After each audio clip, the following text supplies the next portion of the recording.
In this video, I'm going to show you how I like to warm up and get ready for any kind of squat day. We want to look at three things when we're talking about getting ready for the squat. The first is warming up, the second is mobilization, and the third is activation. With these three, we can put together a pretty good warm-up routine for the squat and make sure that our body is primed and ready to go for those heavy weights. Now, warm-up for me typically looks like 3 to 5 minutes at a steady pace on either the Concept 2 bike or the Echo bike. I'm really looking to just kind of get some blood moving, get your muscles warmed up, and get a little bit sweaty. After 3 to 5 minutes on the bike, I like to do maybe 10 to 20 air squats just to kind of grease that groove and start feeling what it's like to move up and down in the squat. After that, I like to sit on the foam roller for a minute and hit 3 to 5 passes on each face of my leg, so the quads, the IT bands, and the hamstrings of each leg. So first, I like to work in the hips. First thing we're going to do is a band hip distraction. We're going to set this big heavy band to about a knee height, and then we want to get the loop of the band deep up in our hip. We're going to walk away from the rig and diagonal. This way the band will be distracting my hip away from the socket, and I'm going to come on down into a lunge position, try to keep my torso tall. And then I'm going to work internal-external rotation at the hip. So first I'm going to drive the knee inside the toe, and that'll be hip internal rotation. And then I'm going to push the knee outside the toe, and that'll be hip external rotation. I want to hold for about 3 to 5 seconds on each side, and do about 3 to 5 reps on each leg. So this next mobilization is going to be for our hip flexor. What we're going to do is anchor the band just below our glutes. What I want to see is you squeeze your butt cheek, and that'll help open up this hip flexor in the front. Now this knee is behind the toe here, so we're going to do about 3 to 5 seconds in this position, and then we're going to let the knee come over the toe, keeping your torso nice and tall. We're going to do 3 to 5 seconds in this position. Push back, again squeeze the butt cheek, feel the hip flexor stretch, and then back in. Again, feeling getting long through here. Again, I like to see about 3 to 5 seconds on each side for about 3 to 5 reps on each side. So for the ankles, I like to put the band at the bottom of the rig. We're going to loop our leg from the band, putting it below the tongue of our shoe as low as we can. Definitely don't want it up here on the shin, because it won't distract the ankle the way we want. So what we're going to do is put it down here, below your talus bone. We're going to get a little bit of tension. And then what I want to see you do is kneel down.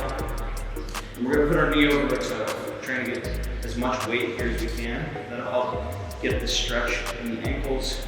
And as you can see, this band is distracting that ankle joint, so that it creates some space. All I want you to do is hold for 3 to 5 seconds in the front. You can pulse back and forth. Hold for 3 to 5 seconds. Pulse back and forth. And again, 3 to 5 reps, whatever feels good, until your ankles feel loose. One tool that I really like to use to help your knees get mobile for the squats is this slant board. So you're going to stand on the board, try and keep your hips underneath your shoulder, push your knees forward as far as you can. You feel a nice stretch here in your quads. And then we're down here, you can just kind of bounce, and that'll help work the tendons in your knees, help you feel a little bit more primed when you hit the deep squat. Stand up. I'd say 5 to 10 reps or whatever feels good. Again, we're looking for depth here. Push your knees forward, get a little bit more stretch. You can go wide, you can wiggle from side to side. Really just looking to feel good and loose down at the bottom of the squat. Another great tool that you can use for your knees or hips when you're getting ready for a squat is voodoo floss. What you want to do is, for the knees, I like to start here at about the calf, wrap up to the bottom of the kneecap, and then we're going to skip and come to the top of the kneecap. Once we have a little tension, we're going to make a tail, tuck it in there. So what this does is tax the tissue down, and now we're just going to work again in the deep squat. We're going to shift from side to side. Okay, really getting that knee over the toe and really trying to get full bend in our knee here. You can bounce up and down, you can wiggle from side to side, whatever feels good. Once you're all done, just go ahead and pop the band off.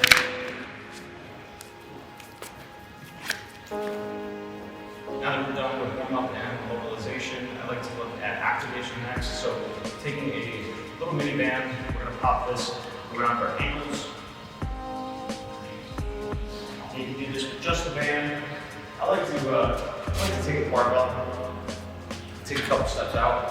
And again, we're looking for the knees to track the toes. We're looking for you to pull this band over with your hips. Okay, not just pull the foot over. So we want to soft bend the knee. We're going to stretch the band to the left, 2, 3, 4, 5. To the right, 2, 3, 4, 5. And then you can either do 5 barbell good mornings, or you can do 5 back squats with the empty barbell. Again, always try to stand up fast.